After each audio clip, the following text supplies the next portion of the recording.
La clasificación de los seres vivos. Definición de especie y la evolución de los sistemas de clasificación de los seres vivos. El árbol Yggdrasil. La metáfora del árbol como un compendio del fenómeno viviente es muy antigua. En la mitología vikinga, el árbol de la vida se llama Yggdrasil.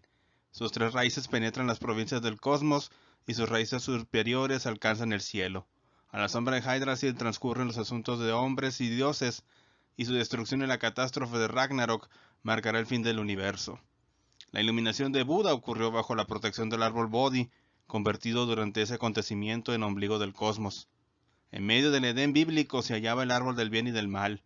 No es entonces del todo sorprendente que la simbología del árbol se haya transferido a la descripción científica actual del origen y evolución de la vida. Árbol filogenético de la vida. En biología se utiliza el árbol para representar el origen, evolución y la desaparición de las especies animales, vegetales, hongos, bacterias, etc., que han habitado el planeta a lo largo de más de 4.000 millones de años. Aquí cada una de las especies es representada como una pequeña rama dentro de otros ramales más grandes dentro de este gran árbol, y en su base se encuentra un organismo que le dio origen, o un grupo de organismos más bien, que le dieron origen a todas estas especies que actualmente pueblan nuestro planeta y que a lo largo de más de 4.000 millones de años han evolucionado para los distintos hábitats en los cuales se han logrado multiplicar. Importancia de la clasificación de los seres vivos. Hay aproximadamente 1,5 millones de especies descritas y se cree que este número representa solo el 5% de las especies con las que actualmente compartimos el planeta. Durante siglos, los naturalistas se han interesado en ordenar esta diversidad y al hacerlo surgió un patrón jerárquico como norma de la clasificación biológica. Las especies se agrupan en géneros, los géneros en familias, las familias en clases, las clases en órdenes, los órdenes en fila, los fila en reinos y estos en dominios. La posibilidad de utilizar esta clasificación inclusiva de grupos dentro de grupos es otra evidencia más a favor del proceso de evolución de las especies. La sistemática se ocupa de la diversidad biológica tanto en un plano descriptivo como en otro explicativo o interpretativo. La diversidad de características que despliega la naturaleza viviente, las semejanzas y diferencias son el resultado de la evolución y efecto de dos clases de causas. La primera, las relacionadas con la genealogía, con la herencia. Por ejemplo, todas las modificaciones, por muy drásticas que sean, de las extremidades de los vertebrados, como el ala de los murciélagos o la aleta del delfín, parten de una misma estructura esquelética que alteran solo dentro de límites amplios pero insalvables. La segunda, las relacionadas con la adaptación. La evolución conduce a los caracteres hacia grados mayores de adecuación para la función que los explica. Es la existencia de la adaptación uno de los efectos de la selección natural, la que obliga a la biología a recurrir a fórmulas teleológicas, estudio de los fines o propósitos de algún objeto o algún ser, o bien literalmente a la doctrina filosófica de las causas finales. Usos más recientes lo definen simplemente como la atribución de una finalidad u objetivo a procesos concretos en sus explicaciones. ¿Qué es una especie? Una definición rigurosa de especie, aunque no es la única, fue propuesta por Ernst Mayr, biólogo evolutivo de la Universidad de Harvard, en 1940.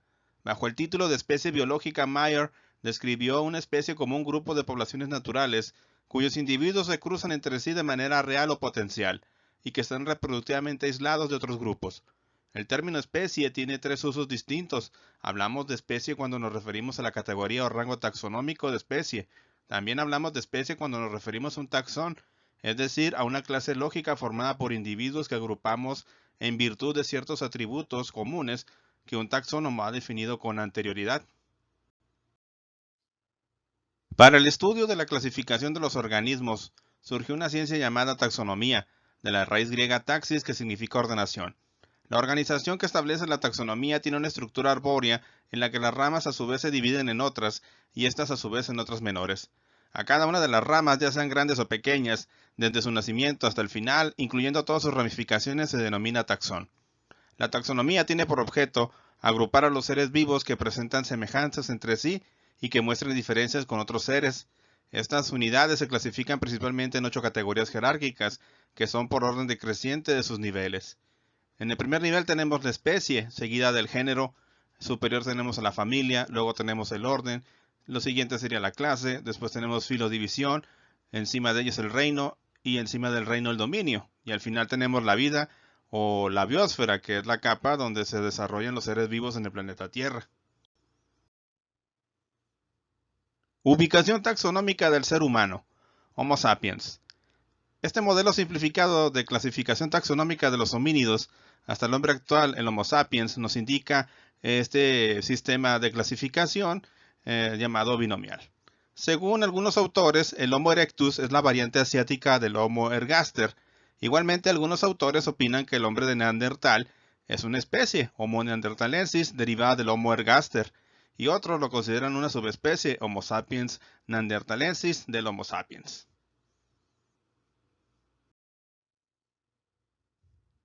Árbol filogenético de la vida.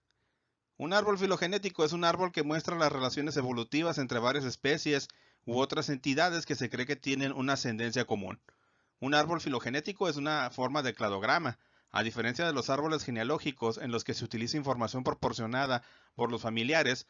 Para los árboles filogenéticos se usa información proveniente de fósiles, así como aquella generada por la comparación estructural y molecular de los organismos. Tanto los árboles genealógicos como los filogenéticos tienen un tronco y ramas, pero en los últimos se muestran las relaciones entre especies y no entre individuos. Los árboles filogenéticos se construyen tomando en cuenta la teoría de la evolución, que nos indica que todos los organismos son descendientes de un ancestro común, la protocélula. Así todos los organismos, ya sean vivos o extintos, se encuentran emparentados en algún grado. Un árbol filogenético enraizado es un árbol directo, con un único nódulo que corresponde al ancestro común más reciente de todas las entidades de las hojas del árbol. Los árboles genéticos sin raíz ilustran la relación de los nódulos de las hojas sin hacer asunciones sobre ascendencia, mientras que los árboles sin raíz siempre pueden ser generados a partir de árboles enraizados omitiendo la raíz. Una raíz no puede ser inferida a partir de un árbol sin raíz sin algunos medios para identificar la ascendencia. Esto suele hacerse incluyendo un grupo externo en los datos entrantes o introduciendo asunciones adicionales sobre las tasas relativas de evolución en cada rama, como una aplicación de la hipótesis del reloj molecular. Un dendrograma es un término genérico para la representación diagramática de un árbol filogenético. Un cladograma es un árbol formado usando métodos cladísticos. Este tipo de árbol solo representa un patrón de ramificación, es decir, que la longitud de sus ramas no representa el tiempo. Un filograma es un árbol filogenético que representa explícitamente un número de cambios de rasgos de carácter a lo largo de la longitud de sus ramas. Es el resultado de la aplicación de los principios de la sistemática evolutiva. Un fenograma es un dendrograma no enraizado en que se establecen las relaciones de parentesco fenético de los organismos estudiados. Surgen de la aplicación de los métodos de la taxonomía numérica. Un cronograma es un árbol filogenético que representa explícitamente el tiempo evolutivo proporcionalmente a la longitud de sus ramas. Las primeras clasificaciones de la vida. Taxonomía, del griego taxis, arreglo, y nomos, ley, regla, es sinónimo de clasificación en un sentido generalizado que incluye la identificación de las reglas de agrupamiento utilizadas en cada contexto. El primer gran taxónomo fue el filósofo griego Aristóteles, quien basó su estrategia en la búsqueda de la esencia de los organismos, o sea, sus caracteres inmutables, ignorando como accidentales los detalles que les otorgan diversidad. La taxonomía tradicional en uso se inició en el siglo XVIII con el trabajo de Linneo, quien adoptó el método de Aristóteles de la búsqueda de caracteres esenciales. Aglutina a los seres vivientes en varios grupos basándose en sus características comunes. Consideremos como ejemplo ilustrativo un par de animales, un hombre y un ratón.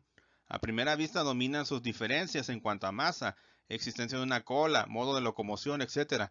Sin embargo, una observación más cuidadosa revela que sus cuerpos tienen geometrías similares, cabeza más tronco más 4 extremidades, que llevan un corazón en el lado izquierdo del tronco, 2 ojos, bigotes, etc. Examinando sus esqueletos se descubren en ellos muchas simetrías en el número y conformación de los huesos. Linneo y la clasificación de la vida, 1735. Carolus Linnaeus, después Carbon Linne, o Carlos Linneo como lo conocemos en los países de habla hispana, propuso la clasificación jerárquica de las especies, también la fórmula binominal consistente en el uso de dos palabras para asignar un nombre único para cada especie. La primera es el nombre del género y la segunda es el epíteto específico. De esta forma, la combinación de ambas designa a la especie como si ésta tuviera nombre y apellido. Los taxones, grupos de la clasificación, están sujetos a una permanente revisión para mejorar la consistencia con el principio de la descendencia común, que desde Charles Darwin es la base del agrupamiento. La sistemática molecular que utiliza análisis del ADN genómico ha conducido a muchas modificaciones recientes y lo seguirá haciendo. Linnaeus es mejor conocido por su introducción a su todavía usado método de formulación del nombre científico de cada especie. Antes de Linnaeus eran usados largos nombres con muchas palabras, compuestos por un nombre genérico y una diferencia específica. Pero aunque todos esos nombres daban una descripción de las especies, no eran rígidos. En su Filosofía Botánica, 1751, Linnaeus puso mucho empeño en mejorar la composición y reducir el tamaño de tan largos nombres para abolir una innecesaria retórica, introduciendo unos nuevos términos descriptivos y definiendo sus significados con una precisión sin precedentes. A finales de la década de 1740, Linnaeus llegó a usar un sistema paralelo de nomenclatura de nomina trivialia, nomen triviale, un nombre banal. Fue un único o doble epíteto colocado al margen de la siguiente página del plurisustantivo nombres científicos. La única norma aplicada por Linnaeus era que dicho nombre trivial fuera corto, único para un género dado y que no sería cambiado. Linnaeus aplicó consistentemente su nomina trivialia para las especies de plantas de su Species Plantarum, primera edición 1753, y en las especies animales de la 10ª edición de su Systema Naturae, 1758. En este ejemplo, utilizamos al ser humano que conocemos como Homo sapiens. Aquí el género es el Homo, la familia es los homínidos, y esta familia pertenece al orden de los primates, y esta orden de los primates pertenece a la clase de los mamíferos, y los mamíferos pertenecen al filum de los cordados, y el filum de los cordados pertenece al reino de los animales. Así es como hasta la fecha se sigue utilizando el sistema binomial propuesto por Linneo hace más de 300 años, aunque eso sí tiene ciertas modificaciones, todo esto dependiente de los resultados que la genética molecular y la biología molecular han arrojado en el estudio de los genomas de los diferentes seres vivos que se han logrado secuenciar hasta la fecha. La experiencia muestra que no todas las simetrías tienen la misma relevancia como elementos de clasificación. Por ejemplo, el número de segmentos del cuerpo, 2 en la araña, 3 en los insectos, y el número de extremidades, 4 en los mamíferos, 6 en los insectos, 8 en las arañas, son caracteres más importantes que la talla adulta o el color de los ojos. Sin embargo, la taxonomía tradicional basada en caracteres macroscópicos como los descritos conserva mucho de arte debido a que aún los caracteres juzgados profundos pueden conducir a ambigüedades. Por ejemplo, las arañas y los pulpos tienen 8 extremidades, pero son organismos distantes en muchos otros aspectos. La taxonomía tradicional conduce a niveles jerarquizados de clasificación. En el primer nivel se aglutinan a los organismos según su capacidad de procrear dentro del grupo, generando descendencia fértil. Nacen así los conceptos de sexo y especie como caracteres primarios de clasificación. En el siguiente nivel jerárquico se asocian especies según sus simetrías, en grupos llamados géneros. Escalando la jerarquía, los géneros se agrupan en órdenes, los órdenes en clases, etc. Se establece así una distancia taxonómica entre elementos del árbol que aumentan según el número de nodos, bifurcaciones de sus ramas, que hay que recorrer para unirlos. La riqueza del proceso viviente impide un esquema taxonómico sin ambigüedades, originando con ello innumerables discusiones, algunas de las cuales se han prolongado durante décadas y aún siglos, resolviéndose en no pocas ocasiones el entuerto según el principio de autoridad. El esquema anterior, basado en una visión de inmutabilidad biológica, fue transformado por la idea de la evolución, que enfatiza la diversidad de los organismos y sus mutaciones. De acuerdo con este concepto, las características de los seres vivos no son perennes, sino que cambian con el tiempo, modificando con ello las simetrías entre ellos, o sea, los detalles del árbol de la vida. Esta idea revolucionaria adquirió una posición central en la biología durante el siglo XIX, con la publicación de los trabajos de Lamarck y de Darwin, dos evolucionistas que diferían tan solo en sus propuestas de mecanismos de evolución, a través de caracteres adquiridos el primero de ellos y la selección natural el segundo.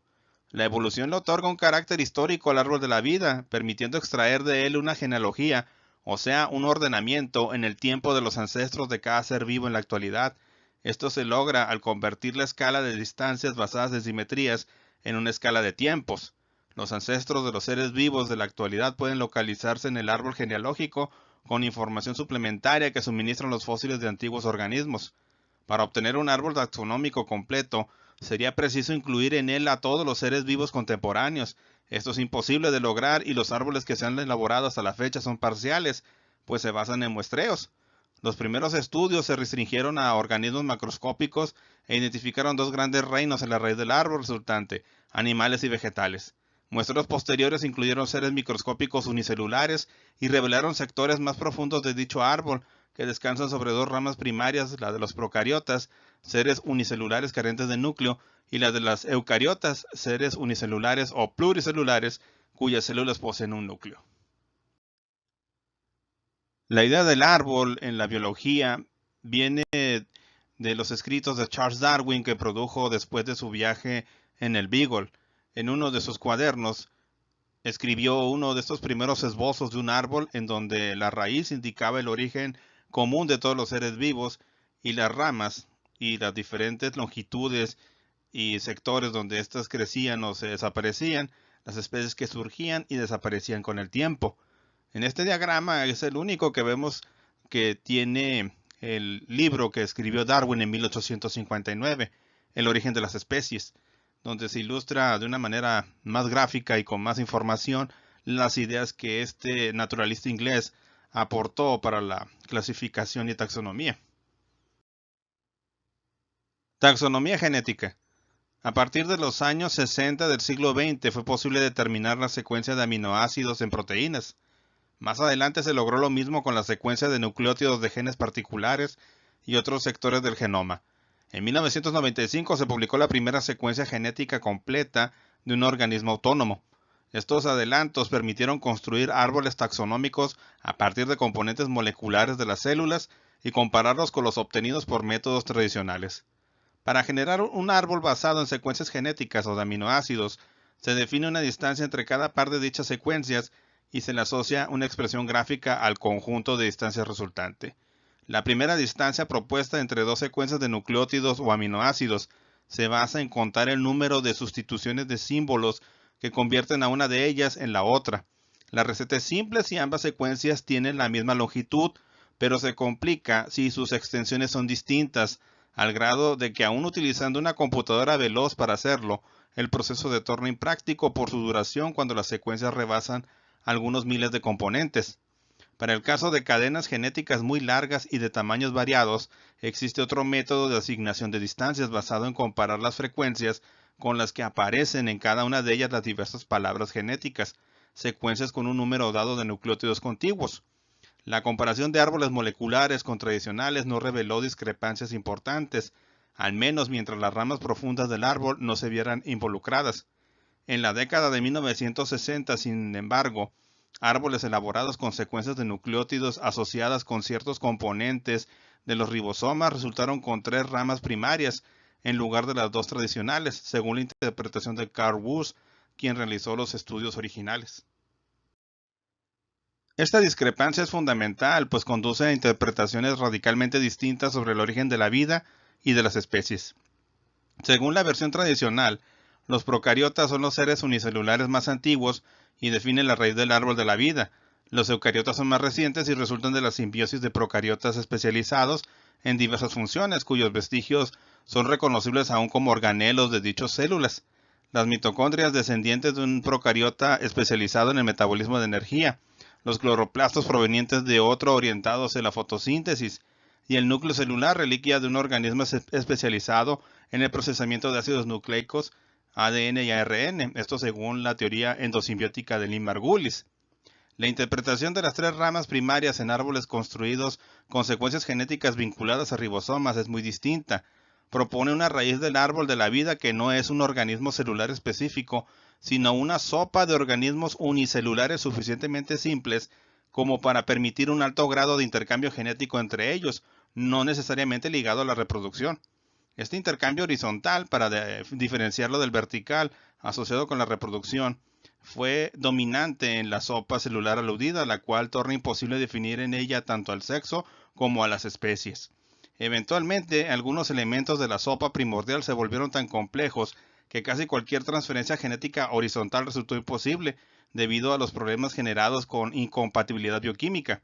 Esto desembocó en la preponderancia de las transferencias verticales sobre las horizontales en dichos elementos y por lo tanto en el origen de las especies en un contexto que le habría resultado sorprendente a Darwin. El contraste entre los árboles moleculares y los tradicionales generó una gran controversia, la cual no muestra signos de abatimiento.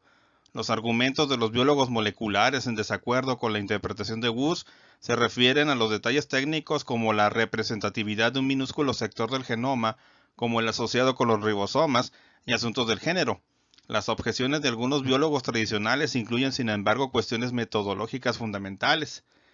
Meyer, 1904-2005, un biólogo que escribió uno de los textos evolucionistas clásicos del siglo XX, señala en un artículo suyo que la interpretación de Wood se centra en el segmento minúsculo del genoma eucariota, ignorando el sector mayoritario donde reside la capacidad del genoma para producir la maravillosa diversidad orgánica representada por medusas, mariposas, dinosaurios, colibríes, levaduras, algas marinas gigantes y secoyas. La respuesta de Wood, un biólogo molecular, enfatiza la precisión y objetividad de los datos moleculares, lo mismo que el carácter dominante de la vida unicelular en el contexto global terrestre, en relación con el estrato representado por los seres macroscópicos. La Tierra es un planeta microbiano en el que macroorganismos son una adición reciente, altamente interesantes y extremadamente complejos en relación con la mayoría de los microbios, pero en último análisis relativamente irrelevante en un contexto global. Para asociarle tiempos evolutivos a las distancias medidas contando sustituciones en proteínas o secuencias genéticas, se utiliza en última instancia la edad de fósiles apropiados, la cual se determina midiendo la concentración de ciertas sustancias radiactivas en ellos. Por ejemplo, uno de los primeros árboles filogenéticos moleculares se construyó analizando el citocromo C, una proteína esencial en la respiración celular, o sea, la síntesis en las mitocondrias del ATP a partir de la oxidación de compuestos ricos en carbono. Esta es una molécula cuyo número cercano a 100 y ordenamiento de aminoácidos varían de un grupo taxonómico a otro. A partir de los citocromos C de dos organismos cuyo ancestro común inmediato haya podido identificarse aproximadamente entre los fósiles conocidos, se le asigna una antigüedad a la divergencia entre los citocromos bajo consideración, medida por el número de sustituciones necesarias para convertir una de las moléculas en la otra, y por lo tanto un tiempo de espera promedio por sustitución. Esta calibración del citocromo C puede utilizarse a su vez para calibrar otras proteínas o secuencias genéticas empleadas para construir árboles filogenéticos, asignándoles un tiempo promedio de espera entre sustitución o mutación observada. Los intervalos de espera entre sustituciones observadas en los aminoácidos varían de una proteína a otra. Lo mismo sucede para las sustituciones de nucleótidos en secuencias genéticas diferentes. Esto se debe a que una sustitución detectada en la actualidad corresponde a una mutación que condujo a una proteína o secuencia genética funcional al grado de no haber sido eliminada por el filtro darwiniano de la selección natural. Sin embargo, hay ciertas proteínas y segmentos genéticos tan importantes en la fisiología celular que casi cualquier mutación de los mismos es eliminada por el filtro de Darwin, por lo que los intervalos de espera entre mutaciones exitosas son muy largos. Otras proteínas y segmentos genéticos son menos esenciales fisiológicamente, están por lo tanto menos restringidos por la selección natural y conducen intervalos más cortos entre sus mutaciones observadas. ¿Cómo se clasifica una especie en la actualidad? Ya hemos visto que los métodos de clasificación tradicionales y de biología molecular se basan en distintos criterios. En este caso, se puede estudiar la estructura general del organismo para tratar de encontrar estructuras homólogas, como en este ejemplo, donde vemos que el cocodrilo, las aves, ballenas, caballos, murciélagos y seres humanos tienen estructuras en sus huesos muy similares a las de un tetrápodo ancestral, un reptil que evolucionó en tierra firme y del cual descendieron diferentes filus o taxones que en la actualidad existen. La segunda forma de estudiar la clasificación de los seres vivos se enfoca en el ciclo de vida de la especie para buscar un parecido biológico con otros grupos de organismos, como vemos en esta representación de los ciclos de vida de un mosquito y su comparación con la vida de una pulga. También se estudia el registro fósil, si está disponible para mostrar las relaciones entre organismos a través del tiempo. De esa manera se ha podido determinar con mucha exactitud la evolución de especies como el caballo y la ballena, de las cuales tenemos amplios registros de huesos que se han encontrado en los estratos geológicos. Y en los tiempos modernos se determina el grado de parecido bioquímico entre las especies. El orden de aminoácidos en proteínas similares es diferente de una especie a otra. Las similitudes en el orden de aminoácidos de ciertas proteínas pueden ayudar a determinar cómo clasificar a los organismos. Esto basándose en las herramientas de la informática, la inteligencia artificial y la Big Data o la minería de datos que han permitido encontrar relaciones entre diferentes especies biológicas. Y por último, también se estudia el parecido genético entre los cromosomas de diferentes especies. La información sobre este parecido puede dar claves muy importantes para la clasificación.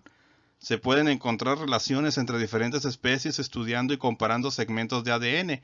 Mientras más parecido sea el orden de las bases de los nucleótidos, más estrechamente relacionadas están las especies. Esto gracias a las herramientas desarrolladas por la biología molecular y su aplicación en la genética ha permitido desde 1995 a la fecha obtener los genomas completos de muchos organismos, comenzando con bacterias, diferentes tipos de plantas, animales e incluyendo el ser humano. Evolución de los sistemas de clasificación biológica. En el cuadro se resumen los sistemas de clasificación que se han utilizado para la clasificación de los seres vivos. Se puede observar que desde la época de Linneo existen los reinos Animalia, animal, y Vegetavalia, vegetal, que se conservan en la actualidad, mientras que se puede observar el surgimiento y la desaparición de reinos como Protista y Monera. En 1990, Woose y sus colaboradores clasificó a los seres vivos en 3 dominios que se resumen en el esquema en forma de árbol que está abajo. Para Woose, hay 4 reinos, Animalia, Fungi, Plantae y Protista, estarían en el llamado dominio Eucaria, mientras que Monera se ha dividido en Bacteria y Arquea. Y pues aquí vemos que desde la época de Linneo, cuando tuvo los 2 reinos, animales y vegetales, también creó un tercer reino en donde agrupaba aquellos organismos que no entraban dentro de estas categorías. Haeckel en 1863 dividió a los seres vivos en 3 reinos, introduciendo el reino protista.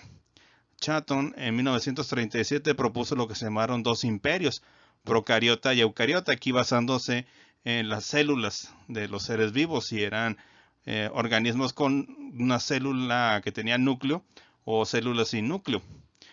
Copeland aquí menciona 4 reinos: Monera, Protista, Plantae, Animalia. Whittaker en 1969 agrega el reino Fungi, el reino de los hongos.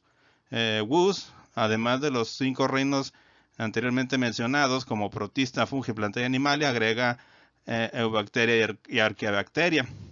También en 1990 se agregan estos 3 dominios, Bacteria, Arquea y Eucaria. Y en 1998 Cavalier Smith divide la vida en 2 imperios y 6 reinos: Bacteria, Protozoa, Cromista, Fungi, Plantae y Animalia. Hasta el año 2021, en biología dividimos a la naturaleza y a los seres vivos en particular en 6 grandes reinos: Arquea, Bacteria, Protista, Fungi, Plantae y Animalia. Pero esto puede no ser cierto en el futuro debido a los avances que tenga la biología molecular en las futuras investigaciones y también a los futuros descubrimientos de otros seres vivos que todavía en nuestra época se siguen encontrando en diferentes hábitats de nuestro planeta. Y por último, pues aquí tenemos cómo es que se agrupan estos seres vivos desde 1735 hasta nuestros días en diferentes grupos. Y esto pues ha sido producto de largas investigaciones, exploraciones y al trabajo conjunto de muchos grupos de investigadores para poder intentar clasificar a los seres vivos, que es, como mencionamos en algún momento, una de las manías de los seres humanos, el clasificar y ordenar todas las cosas que están a su alrededor. Y pues aquí les dejamos la fuente de información de esta presentación. Espero que haya sido de su agrado e interés. Muchas gracias y nos vemos en el siguiente video.